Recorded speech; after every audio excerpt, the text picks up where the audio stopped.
Audio book वाङ्मय 66 युग निर्माण योजना दर्शन स्वरूप व कार्यक्रम चैप्टर 4 पार्ट 17 ज्ञान यज्ञ इस युग का महानतम अभियान। मनुष्य की मूल शक्ति विचारणा है। उसी के आधार पर इतनी प्रगति कर सकना उसके लिए संभव हुआ है। विचारों की उत्कृष्टता और निकृष्टता ही उसे ऊंचा उठाती एवं नीचा गिराती है। समस्याएं विचारों की विकृति से उत्पन्न होती हैं और उनका समाधान दृष्टिकोण बदलने से निकलता है। हम जो कुछ भले बुरे काम होते देखते हैं उन्हें विचार पद्धति की प्रतिक्रिया मात्र कहा जा सकता है। हम रोज ही देखते हैं कि एक प्रकार के विचार एक को देवता बनाते हैं और दूसरे प्रकार के विचार दूसरे को दानव की पंक्ति में लाकर खड़ा कर देते हैं। सचमुच जो जैसा सोचता है वह वैसा ही बनकर रहता है। सोचने की दिशा में ही क्रिया बनती है और उसी की परिणति परिस्थितियों के रूप में सामने आती है। परिस्थितियों का अपने आप में कोई स्वतंत्र आधार नहीं है, वे हमारे कर्तृत्व का परिणाम मात्र हैं। इसी प्रकार कर्तृत्व भी अपने आप नहीं बन जाता है। विचारों की प्रेरणा ही हमारी कार्य पद्धति के लिए पूरी तरह उत्तरदायी होती है।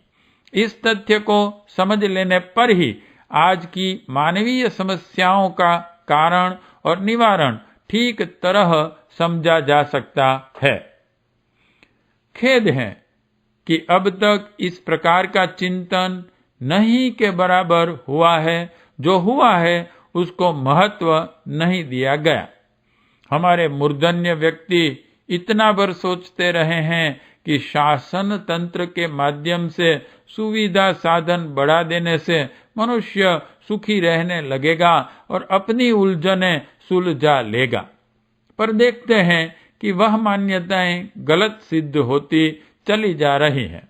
शासन तंत्र को सुधारने के लिए जितने हाथ पैर पीटे जाते हैं उतनी ही उससे विकृतियां उत्पन्न होती चल रही हैं। अर्थतंत्र से निःसंदेह कई प्रकार की सुविधाएं उत्पन्न की हैं, पर परिणाम उल्टा ही हो रहा है। बढ़े हुए धन का दुरुपयोग बढ़ रहा है और उससे अपराधों, रोगों की एवं विद्वेष भरी घटनाएं तीव्र होती चल रही हैं। विलासिता की बढ़ती हुई आकांक्षा के सामने बढ़ी हुई आजीविका निरंतर छोटी पड़ती चली जा रही है और व्यक्ति अपने आप को अधिक दरिद्र, अधिक अभावग्रस्त, अधिक दुखी अनुभव कर रहा है। विज्ञान, शिक्षा, चिकित्सा, शिल्प, कला, परिवहन, यातायात, उद्योग, मनोरंजन, अस्त्र शस्त्र सभी साधन बढ़ रहे हैं, पर इसके फलस्वरूप व्यक्ति की शारीरिक मानसिक स्वस्थता में रत्ती भर भी योगदान नहीं मिला है, वरन विकृति ही बढ़ी है। इसी प्रकार कानून का ढांचा बढ़ाने, सुरक्षा व्यवस्था बनाने आदि के लिए जो प्रयत्न किए जा रहे हैं वे भी समाजगत सद्भावना, संगठन, सुव्यवस्था, समर्थता एवं प्रगति में सहायक सिद्ध नहीं हो रहे हैं। बाहर से कलेवर लंबे चौड़े खड़े किए गए दिखते हैं, पर भीतर पोल ही पोल मिलती हैं। तथा कथित प्रगति की जड़ें बिल्कुल खोखली हैं। किसी भी धक्के में वह लड़खड़ा सकती हैं। स्थायी प्रगति और सुदृढ़ समर्थता के लिए चरित्र बल होना चाहिए और वह उत्कृष्ट विचारणा की भूमि पर ही उग सकता है। ऐसी कृति न किए जाने के लिए अपना नेतृत्व और चिंतन समान रूप से दोषी हैं। दोनों ने ही तथ्य की उपेक्षा की और ऐसे ही लुभावने क्रियाकलाप एवं ढांचे खड़े करके वह प्रवंचना संजो ली। दौड़ धूप बहुत हुई, पर बालू में से तेल निकालने की तरह कुछ हाथ न लगा। तथ्यों का तकाजा था कि मानव समाज के सन्मुख उपस्थित सर्वतोमुखी सर्वभक्षी संकट को देखा समझा जाए और विनाश की दिशा में तेजी से बढ़ते हुए कदमों को रोकने के लिए कुछ ठोस प्रयास किया जाए। समय की पुकार और युग की आवश्यकता को पूर्ण करने के लिए युग निर्माण योजना अपने ढंग की अनोखी नीति रीति कार्य पद्धति लेकर सामने आई और प्रसन्नता की बात है कि उसका हर क्षेत्र में स्वागत हुआ है। योजना के ज्ञान यज्ञ अभियान ने एक चमत्कार ही प्रस्तुत किया है। व्यक्ति और समाज की समस्याओं का मूल कारण समझाने की दिशा में जो प्रयत्न हुए हैं, जो समाधान प्रस्तुत किए गए हैं, उन्हें आरंभ में ही उपहास्यास्पद बताया गया है। अब जबकि गहराई से विचार किया गया है और तथ्यों को ठीक तरह समझा गया है, तो वास्तविकता सामने आ गई है। लोग यह अनुभव करने लगे हैं कि विचार पद्धति में विकृति आने से ही अधः पतन के अगणित आधार उत्पन्न हुए हैं। अभाव, दारिद्र्य, शोक, संताप, विग्रह, विद्वेष की विभीषिकाएं विकटतम होती चली जा रही हैं। कारण को ढूंढने और निवारण करने के लिए जब ध्यान ही नहीं दिया गया, प्रयत्न ही नहीं किया गया, तो सुख शांति और प्रगति समृद्धि के स्वप्न सार्थक कैसे होते। आज व्यक्ति को अनेक व्यथा वेदनाओं में डूबा हुआ और समाज की अनेक समस्याओं में उलझा हुआ पाते हैं। सर्वत्र अशांति, आशंका और असंतोष का जो वातावरण देखते हैं, उनके पीछे एक ही कारण है, मानवीय दुर्बुद्धि का बढ़ जाना और उसका दुष्प्रवृत्तियों की ओर मुड़ जाना।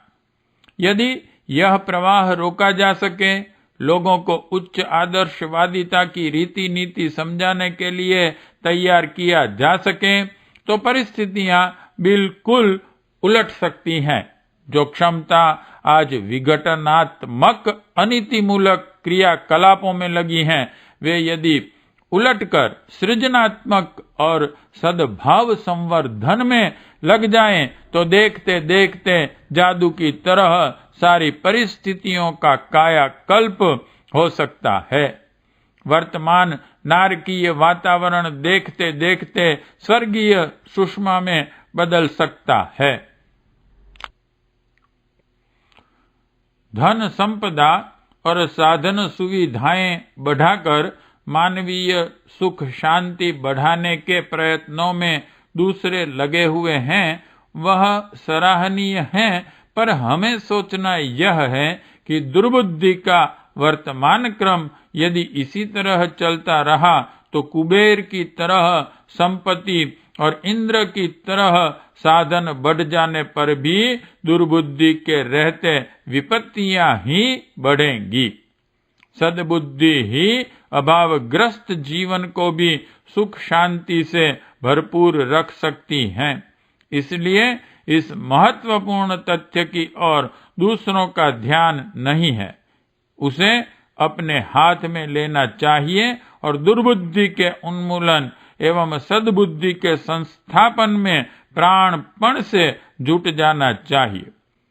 यह प्रयास आंखों से दिखाई न पड़ने के कारण सस्ती वाहवाही भले ही न दिला सकें, पर अपनी उपयोगिता के कारण उसका महत्व इतना बड़ा है कि उसके ऊपर पुण्य परमार्थ कहे जाने वाले समस्त कार्यों को निछावर किया जा सकता है। युग निर्माण योजना का ज्ञान यज्ञ अभियान इतिहास में उपलब्ध अब तक के सबसे महान सृजनात्मक कार्यों में से एक ही है। उसकी कार्य पद्धति यह है कि घर घर जन जन से संपर्क स्थापित कर व्यक्ति और समाज के सामने प्रस्तुत अगणित समस्याओं का स्वस्थ और सही समाधान समझाया जाए। 1000 वर्ष की गुलामी के बाद भारतीय जनता की विचार पद्धति में बड़ी विकृति आई है और उसमें से अधिकांश मान्यताएं निरर्थक ही नहीं अनर्थ मूलक भी बन गई हैं, पर लोग उन्हें परंपरा मान के छाती से चिपकाए बैठे हैं और तरह तरह के कष्ट सहते हैं। ज्ञान यज्ञ का प्रयोजन व्यक्ति की विवेकशीलता को जागृत करता है, जो उचित अनुचित का भेद समझ सके और जो अवांछनीय है उसे हटाने तथा औचित्य को स्वीकार करने का साहस जगा सके। औचित्य, न्याय और विवेक से संपुटित एक प्रगतिशील विचारधारा का सृजन युग निर्माण योजना द्वारा किया गया है।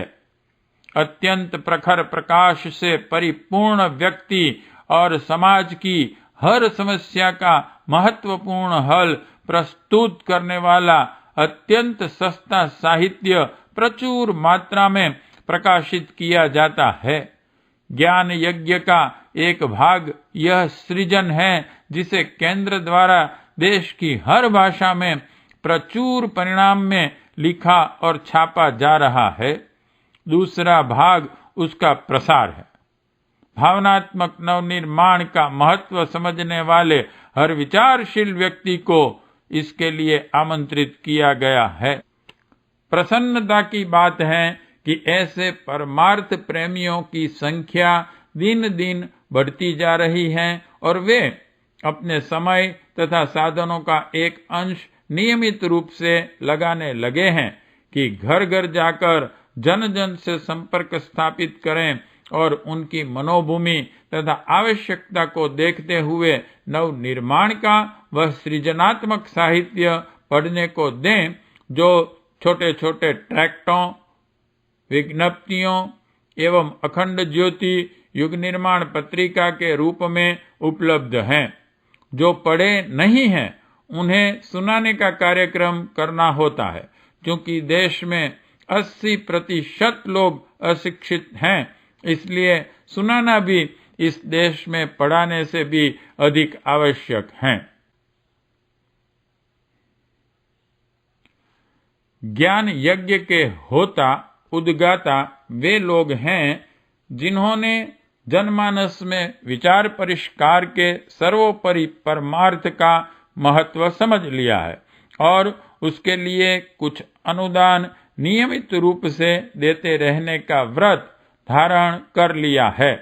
ऐसा अनुदान न्यूनतम 1 घंटा समय और 10 पैसा नित्य का होना चाहिए। 10 पैसा देने में नियमितता बनी रहे और उसे एक दैनिक अनिवार्य नित्य क्रम की तरह स्मरण रखा जा सके, इसके लिए ज्ञान यज्ञ के धर्म घट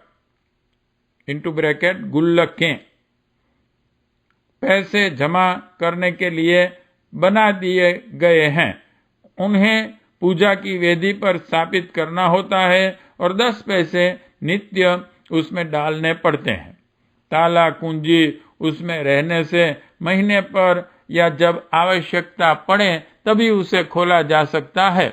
इन पैसे से वह सारा साहित्य मंगाया जाता रहता है जो विचार क्रांति, नैतिक क्रांति और समाज क्रांति के लिए युग निर्माण योजना के अंतर्गत मथुरा से निरंतर प्रस्तुत किया जाता रहता है।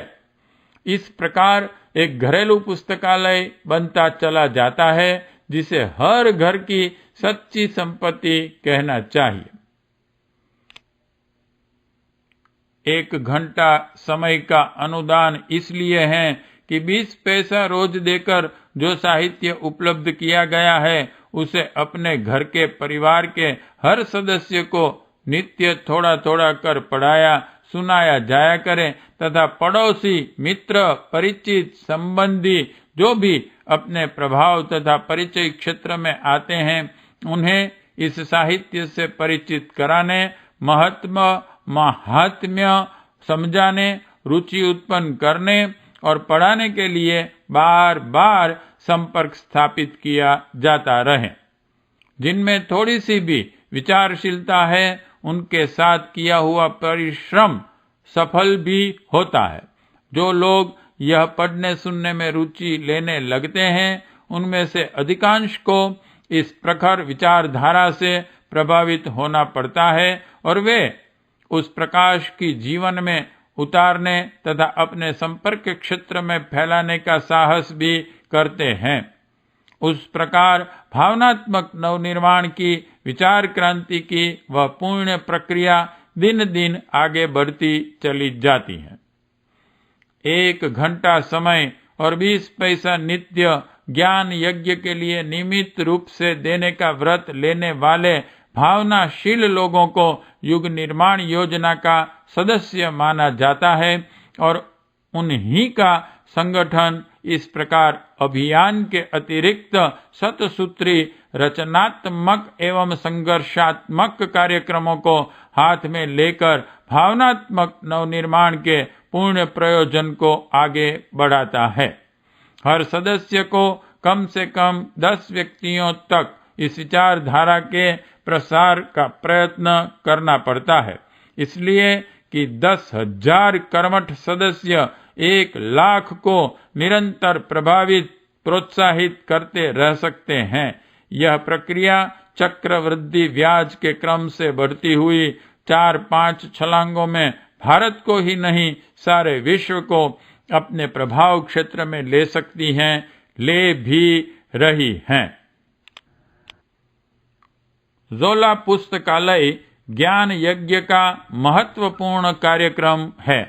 जहां कहीं भी जाया जाए एक झोले में युग निर्माण के ट्रैक्ट, पत्रिकाएं और विज्ञप्तियां लेकर जाया जाए और जहां उपयुक्त अवसर जान पड़े वहीं अपने मिशन की चर्चा छेड़ दी जाए।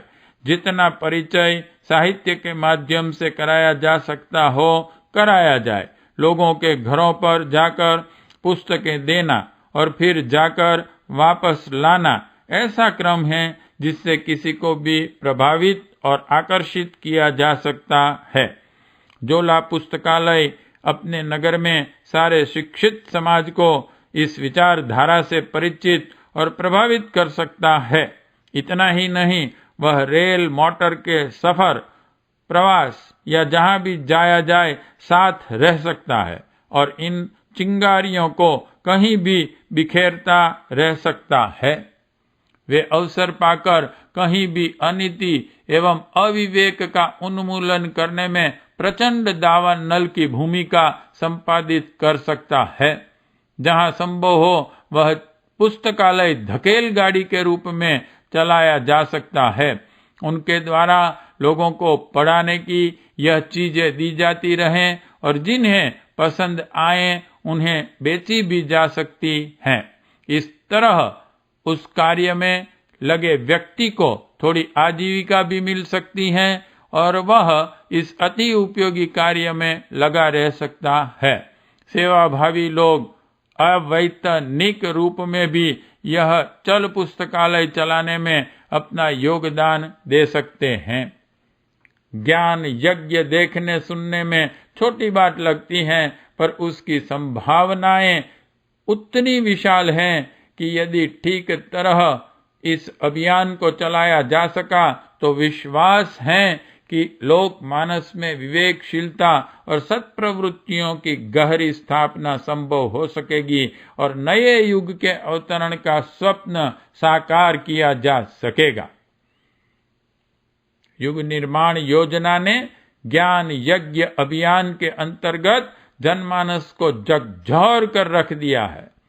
उसने विचार करने के नए आधार और समस्याओं के नए समाधान प्रस्तुत किए हैं। जिनमें सोचने की क्षमता थी उन्होंने समझा है कि वास्तविकता यही है और यदि अपकर्ष का अंत और उत्कर्ष का आरंभ होना है तो इसी प्रकार होगा जैसा कि सुझाया जा रहा है। जादू वह जो सिर पर चढ़कर बोले वाली उक्ति अपने आंदोलन के संबंध में अक्षरशः लागू होती है। कुछ वर्ष पूर्व जहां हमारे प्रयत्नों का मूल्य समझने वालों की संख्या सैकड़ों हजारों तक सीमित थी, वहां इन्हीं दिनों लाख तक पहुंची है और करोड़ों तक पहुंचने जा रही है।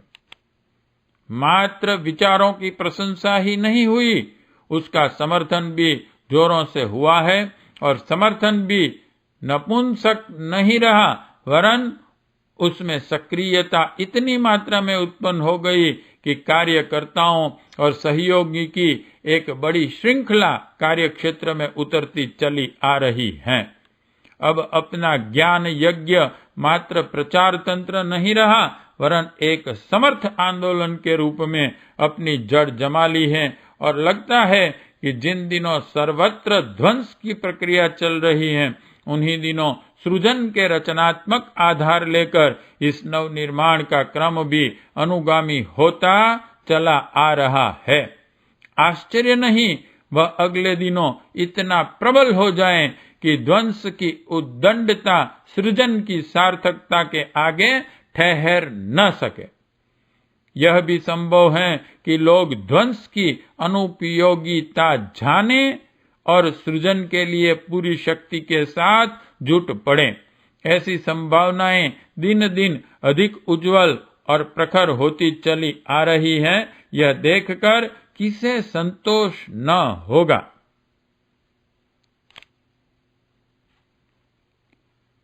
समय की पुकार है कि इन प्रयासों में और अधिक तीव्रता लाई जाए। युग की मांग है कि जिन्हें मनुष्यता से प्यार हो वे नवनिर्माण के प्रयत्नों का ईश्वर की पूजा से अधिक महत्व माने।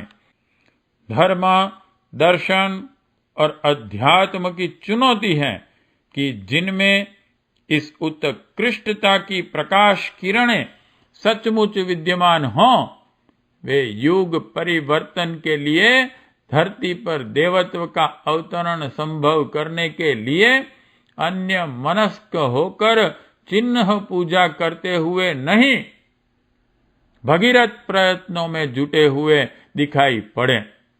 साहस, कर्तव्य और पुरुषार्थ की कसौटी आज इस रूप में सामने आई है कि हम बढ़ चढ़कर ऐसे त्याग बलिदान का परिचय दें जिससे मानवीय आदर्शों का पुनरुत्थान संभव हो सके। पाठ 17 समाप्त।